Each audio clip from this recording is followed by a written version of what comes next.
welcome to this joint exchange of views with our NATO General Secretary Mark Rutte. It's really a great pleasure to have you here again, and thank you for engaging with this Parliament in, I could say, such turbulent times. I do not need to spell out all the challenges facing the EU and NATO, as these have been clear for all to see at the start of 2026.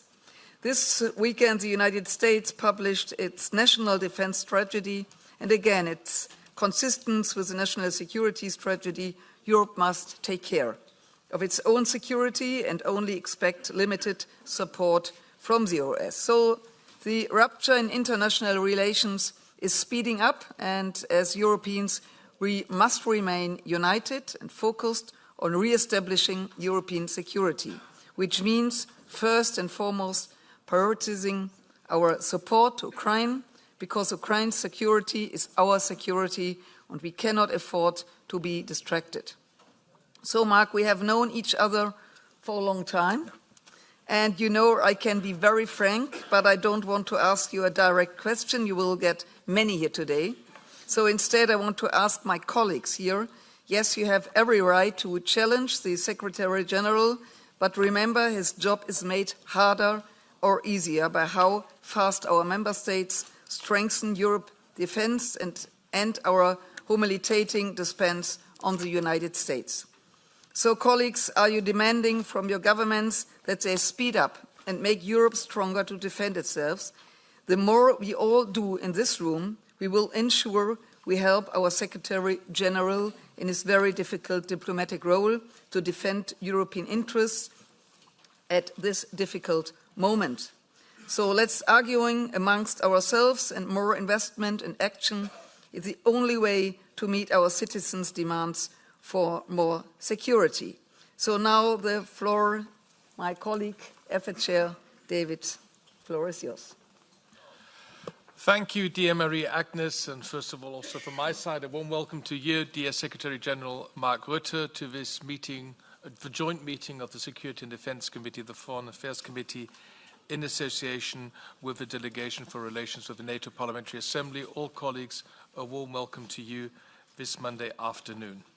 I would just like to really thank the Secretary General for taking the time to be with us today.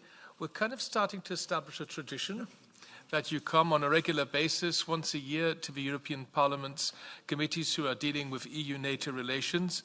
We are greatly appreciate the opportunity to regularly exchange views with you, especially in the current geopolitical context. Dear Mark Rutte, I would like to thank you personally for your important role in diffusing the recent tensions within NATO with the United States. De-escalation is key. We here in the European Parliament across party lines know that the partnership between the EU and NATO is crucial.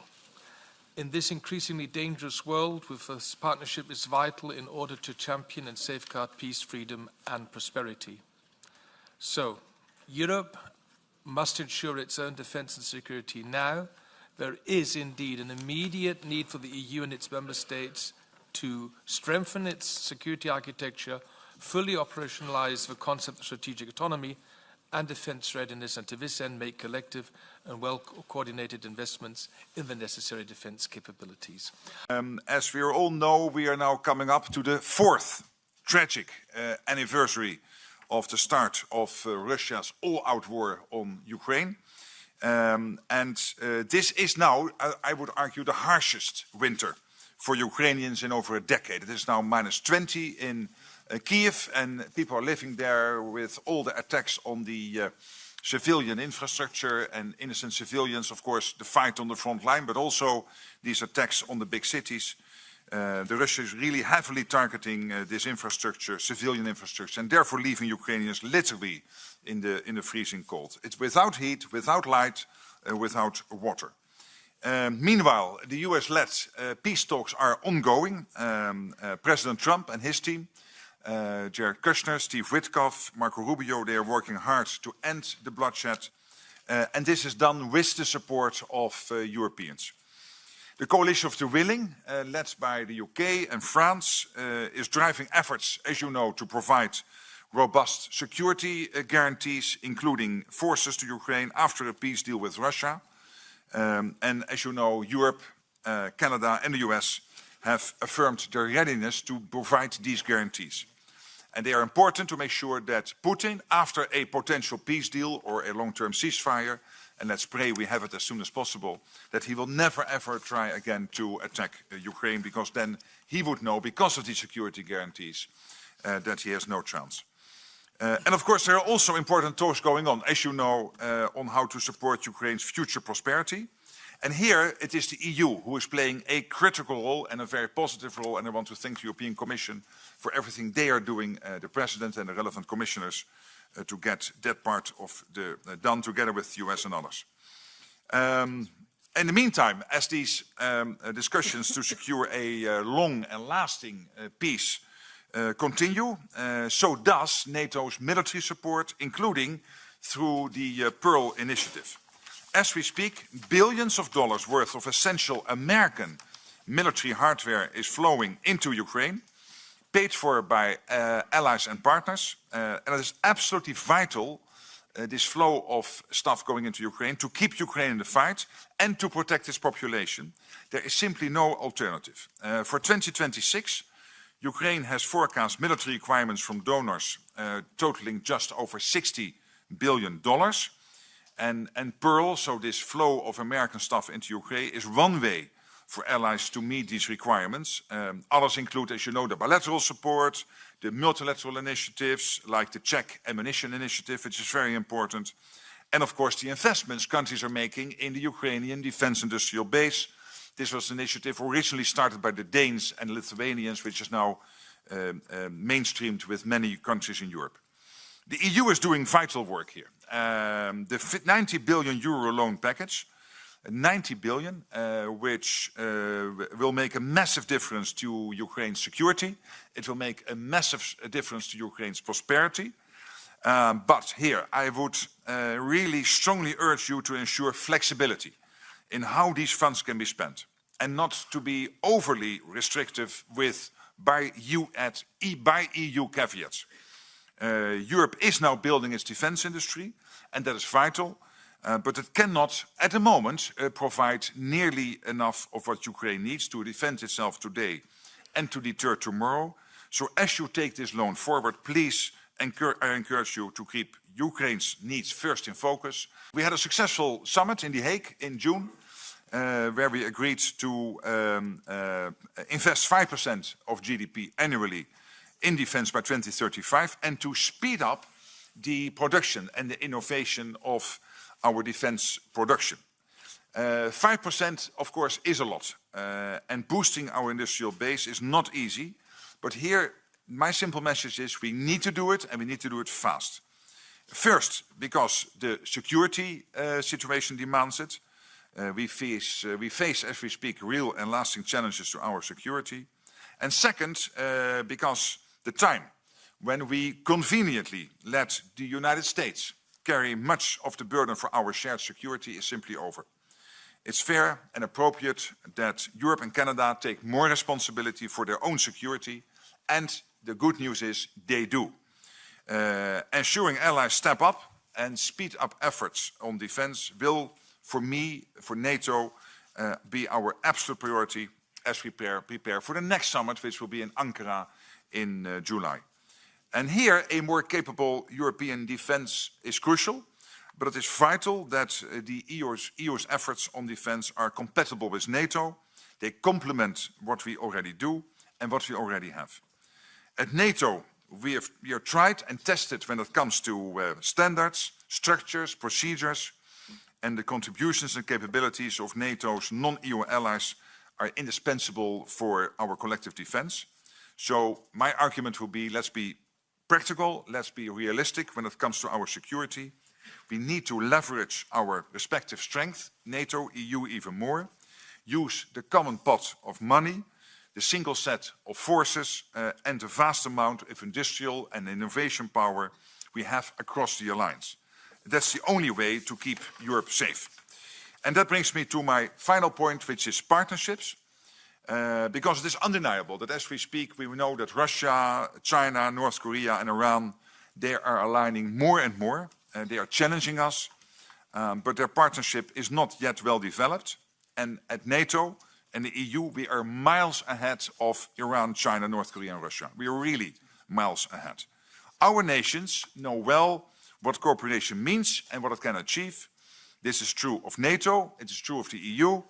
It is also true of our work with partners across the world, close by in the Western Balkans and on the southern flank, and further away in the Indo-Pacific with Korea, South Korea, with Japan, Australia, New Zealand. So I think it is really in our shared interest at NATO and the EU to build on these partnerships, learn from one another, and truly make our shared security a joint endeavor. And one final word on this. When I had my first lunch with Ursula von der Leyen in October 24, after I came in as new Secretary General of NATO, we basically said it is simple. NATO is good at standards, NATO is good at capability targets, NATO is strong when it comes to command and control. The EU has its strength in the internal market and therefore in building the defense industrial base. The EU is great when it comes to bringing together the money needed. The EU is great in resilience. But the EU is also great when it comes to regulation, and here we need particularly deregulation. I know you're working on it. So my plea is let's really focus on that division of labor so that collectively we can be as strong as possible. And you know that 23 countries in the EU are also in NATO. That represents 96% of the EU's population is in NATO. And of course there are 9 other NATO countries, a lot of them in Europe, who are not in the EU. But there is a large overlap between the EU and NATO, and I think with that division of labor, we can be stronger than ever. Now I pass the floor to Salvatore De Meo, the chair of the delegation for relations with NATO PA. Salvatore, the floor is yours. Thank you. The floor, I will speak in Italian. Oh, Innanzitutto desidero. So, first of all, I would like to welcome Mr. Rutte here as chair of the delegation for NATO relations. The idea that citizens have, and our perception as well, is that the European architecture for security is getting weak, if not even falling apart. The European continent is in a complex situation of military and non-military threats after the Russian war against the Ukraine. In the West, though, the American commitment seems to have waned towards Europe. Now, in this period of geopolitical transformations, we need to have a European architecture for security that is strengthened and renewed in the transatlantic relations. So when we speak of the EU and NATO, we need to promote stability in the European neighborhood, in the Middle East. I also want to underline how important the parliamentary dimension is in this alliance, because NATO is not only a military instrument, but also a democratic instrument at an international level. And I have a few questions. So first of all, how can we avoid that our political differences and that the elections endanger the unity of the alliance and avoid that it poses a threat to our security? Now, on Greenland, I would like to congratulate you for your contribution in order to diffuse tensions in the alliance. But could you explain and provide more details of what you said in Davos when you spoke of a framework for security in the Arctic? What will NATO be doing in the north? And is there a partnership that's foreseen in this region? The security of the Arctic is a security prerequisite. It's necessary. And have we offered enough guarantees to Trump? I would like to remind you that the countries in NATO don't all have the same capacity. They don't always have the necessary systems to intervene, if we speak of icebreakers, for example. So I think we need to change our capability targets as well. Do you think that's necessary? And then on Ukraine, there are worrying international developments. I'm speaking of Greenland, India, Venezuela, and that seems to have distracted our attention from Ukraine and Russia. There are investments that are planned, but we also have a lesser commitment from the U.S. Secretary General, a Charles Péguy, a major French writer, wrote the following. He says, you should always say what you see. And what is even more difficult, you should always see what you see. End of quote. Now, it would seem that over the past few months, your role has been to say the contrary to what everyone seems to be seeing. Now, in spite of that blindness, we see that you're trying to keep up appearances, because reality is without ambiguity. NATO faces a structural crisis because its major supporter no longer sees it as necessary, which is the US. And the Defense Security published this a few days ago. Now, it's a local problem for the Europeans, what is happening in Ukraine because of Russia. And Moldova has no importance. If you look at the Panama Canal, Ukraine is not as important as Greenland for them. So much so that over the past few weeks, there's been a lot more pressure from the US on Copenhagen than there was on Moscow. We need to speak plainly. If the US is going to become active, it's not to strengthen NATO, but actually to shirk away from its commitments under NATO. And the security of Europeans can be under threat without the US security being under threat. And this is a major rupture. Is this the death of NATO? Well, it doesn't necessarily have to be. It's certainly not desirable. But my question to everyone is, isn't it high time, in addition to NATO, to set up an alliance which would bring together all of the European countries, including the UK? Now, this weekend, you've already stated that the EU cannot defend itself.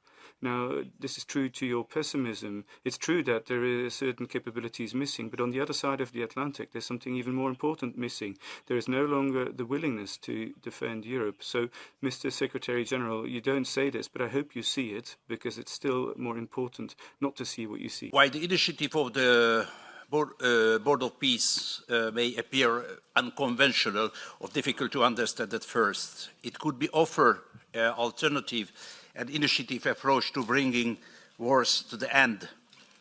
For example, the full application and what's happened on the 7th October 2023 and after Gaza are still difficult to assess. In my view, it goes absolutely behind the tragedy. And we have seen how years before President Trump initiated the Abraham Accords, which normalized the relation between Israel and several other countries. And we are now once again a similar moment, maybe, with the creation of the Board of the Peace. Basically, all the main topics are already covered by my colleagues, so I need to be creative, to find a new more questions. But yeah, so mostly people are worried about Article 5 in the NATO treaty, but there is also Article 2 in this treaty, which says that members of NATO will eliminate conflicts in their internal economic policies and will encourage economic collaboration between all of them. So, and in that perspective, I would like to ask, as you know, not so long time ago, Germany and Italy made a bilateral agreement to strengthen, European pillar of NATO. For Iranians, dear Secretary General Mark Rutte, for Iranians, the Islamic regime of Iran is their primary threat. On the other hand, NATO exists to confront two primary threats: Russia and terrorism. In Iran, we see both these threats converge. The IRGC is a terrorist organization that provides military support to Russia in Ukraine, destabilizes entire regions, and causes mass civilian suffering, which is taking place at this very moment. This means that Iran is directly contributing to the security challenges NATO faces. The Iranians are now calling for the West to act. They ask for help to tear down this regime that poses a threat to all of us. Mr. Secretary General, I call you to organize a coalition of the willing from NATO countries to execute an operation in Iran that would target the leadership of the regime. Secretary General, you have a very difficult task before you. Last week, you had to defuse a crisis within the alliance, and we are very thankful for these efforts. But this is an existential threat that we have, and that's what I want to talk about. The threat that Putin is to European security. Now, we've read the European defense strategy, and we have to admit that Washington doesn't consider the Russian threat as a priority. My question will be about recent events in Davos. So after Davos, the US President Donald Trump claimed that the US and NATO has agreed on a framework for a deal. And since then, the signals have been mixed. While the US administration says it's getting everything it wants, senior NATO officials, including the Supreme Allied Commander, as well as authorities in Denmark and in Greenland, say that they have no details about this. Yet without Greenland and Denmark, no deal is possible. It's a pleasure to have you here. And I am a Danish MEP, whereas I would be very interested to hear your account of the negotiation deal with President Trump last week about Greenland. I'm also a former Danish foreign minister at a time where it was easy to deal with the US. It was during the Obama-Hillary Clinton period. So we shared values, we shared the views on strong international organizations. We shared almost on every path which way to move forward. Today it's opposite. So therefore I would ask, what supposed deal did you make with the American President Trump? This has not been especially clear because Trump has one way of dealing with the meeting. I guess you have another. What is your approach to what's happened? Does said agreement infringe on the red lines put forward by Denmark and Greenland that we're not going to give any square meter to any country because of threats? Do you have a mandate as a Secretary General to negotiate on behalf of Greenland and Denmark on these matters? And how would you, within the NATO framework, strengthen the defense of Greenland? Because what was really strange was that Trump said that Greenland was not defended well enough. Then a lot of European countries said, well, we will help. Then the man got very angry. That's strange if the point was that it was not defended well enough. You are the Secretary General of the largest military union in the world. And if I put it politely, then I might say that the very notion of this military union and its intervention in the past is somewhat questionable. But you have made a name for yourself, namely with your relationship with Mr. Trump. And Mr. Trump has published your private text messages on social media, and I was very surprised by your tone when you read, Dear President, dear Donald, what you achieved today in Syria was unbelievable. I will use my press conference in Davos to talk about what you've done in Gaza and Ukraine. Now, in the light of these words, I can only say what Trump has done in Syria and in Gaza it is indeed unbelievable, but not in a positive sense. It's not what he has done is not something that should be praised. Mr. Trump should not be praised for the massacres which are taking place there. Now, I'm talking about Greenland. I was wondering what your approach was as European MEP, which you are not. Now, you said Mr. Trump announced that he wants a closer alliance. Now, I would like to know what nature does this agreement take? What is contained in the agreement?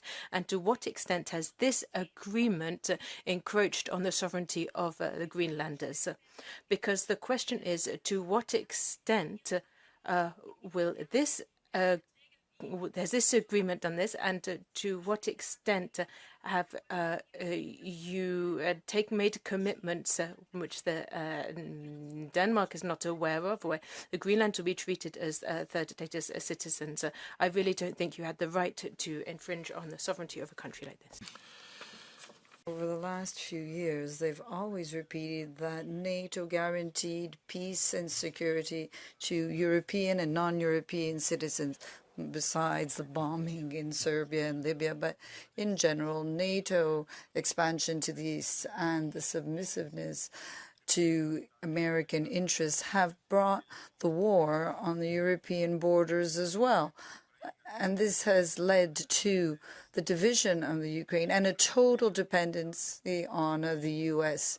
And you have asked the Europeans to prepare for a situation like the ones our grandparents lived through. That means to prepare for a war. Mr. Secretary General, the Ukrainian President, Mr. Zelensky, in his address at the World Economic Forum in Davos, accused or criticized strongly the European countries, and he also openly stated that Tomahawk weapons, long-distance weapons, is something that is no longer being discussed, even though they know the coordinates of Russian arms factories. Now, President Metzeler, Mrs. Strack-Zimmermann, and Chancellor Merz in 2024 called for Taurus missiles to be made available to Ukraine. We're taking a realistic approach to the international order, and this morning I looked at the US defense strategy, and I found a sentence in there which I will quote.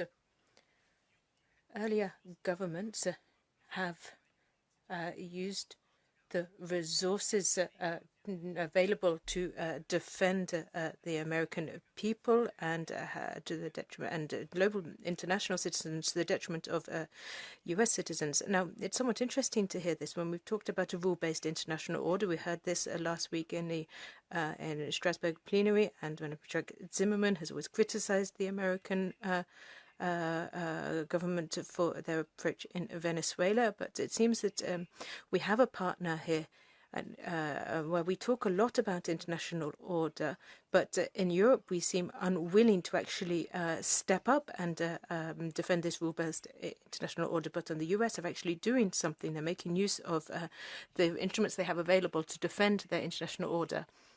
Is this not a difference of values between NATO partners? On the one hand, we talk a lot in Europe, it's a talking shop. On the other hand, in the US, they are actually acting on their words. Russia's war against Ukraine has drawn renewed attention to military mobility and the urgent need to facilitate the rapid cross-border movement of troops, equipment and assets across Europe.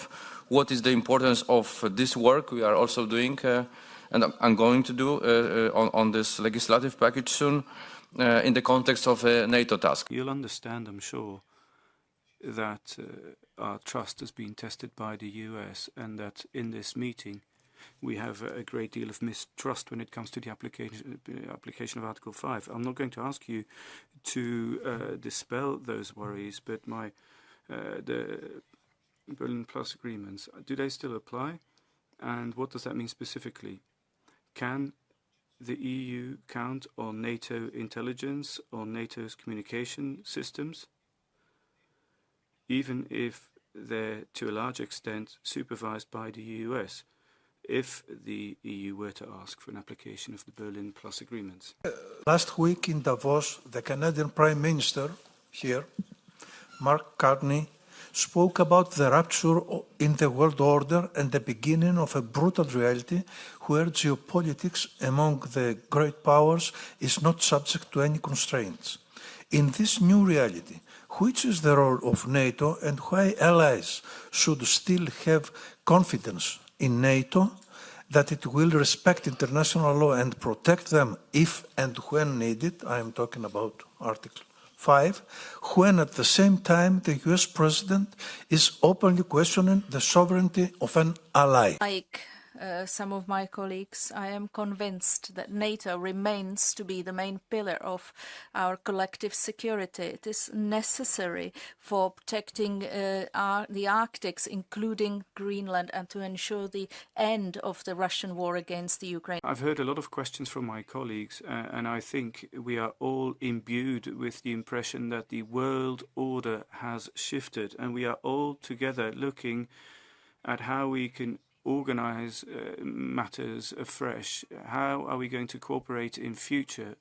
And you started your address by mentioning Ukraine. I think that's really important in terms of security for the EU. That's the main challenge.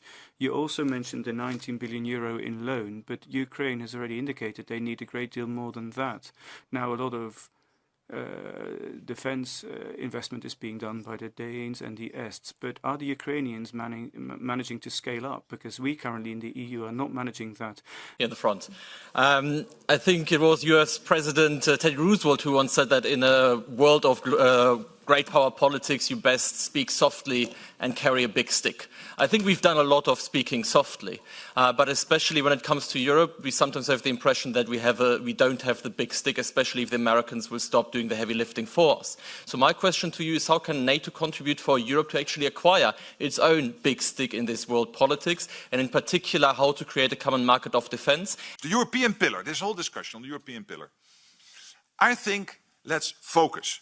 The focus should be that we complement each other, exactly as we're doing at the moment. And it is a NATO, as I said, standard setting, capabilities, command and control, and the EU, when it comes to resilience, when it comes to the industrial base, when it comes to regulation, when it comes to finding ways of getting the money to pay for our collective defense on top of what, of course, the individual nations are doing. That's how we should go forward. A European pillar is a bit of an empty word. I guess what you mean is a sort of, next to each nation, to have a sort of European defense force. I think, but of course that's up to the European countries to decide, but I think there will be a lot of duplication. I wish you luck if you want to do it, because you have to find the men and women in uniform. It will be on top of what is happening already, and it will make things more complicated. I think Putin will love it. So think again. But if the European pillar means what I just said, this division of labor, you are focusing on where Europe has strength and NATO focusing on where NATO has strength, great.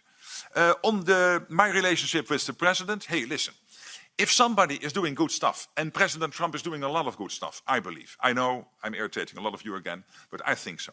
Because, as I said also in Davos, the 2% reach by all NATO countries now at the end of 2025 would never, ever, ever have happened without Trump. Do you really think that Spain and Italy and Belgium and Canada would have decided to move from 1.5 to 2%? Italy spending 10 billion more now on defense at the beginning of the year without President Trump? No way, it would not have happened. And do you really think that in The Hague we would have come to the 5% commitment without President Trump? No way. So I think he is very important to NATO. He is totally committed to NATO. He had one big irritant, one big pebble in the shoe, which is there since Eisenhower, the fact that the Europeans were not paying up. And with the NATO defense commitment in The Hague, the outcome of the The Hague summit on spending and also on industrial production in Ukraine, but particularly here on spending, we are now equalizing with the US, so that irritant is gone. So there is a total commitment by the US to NATO in Article 5, but also an expectations that Europeans and Canadians will pay more, and we are doing so. Germany is a big example. You spent 70 billion on defense in 2021. You will spend 160 billion, 90 billion more in 2029. You will reach the 3.5% core defense spending as part of the 5% by 2029. This is Germany leading the way, the second biggest economy in NATO. This is crucial, and it is a great example to others. And of course, we have a couple of countries like Poland and Estland, Lithuania, and Latvia already on the 5%. But also Canada. Can I mention that here? Canada is back. Canada 2%, committing to the 5%, being a huge supporter for Ukraine, also spending a lot of money on these Pearl packages. So Canada is really back, and I think that's fantastic. Hey, but so when President Trump is doing good stuff, I will praise him, and I don't mind him publishing text messages. And if anyone thinks here, again, that the European Union or Europe as a whole can defend itself without the US, keep on dreaming. You can't. We can't. We need each other. And why do we need each other? I tell you. First of all, because also the US needs NATO. And the US is not only in NATO to prevent the mistake after the First World War, not to re-engage with Europe.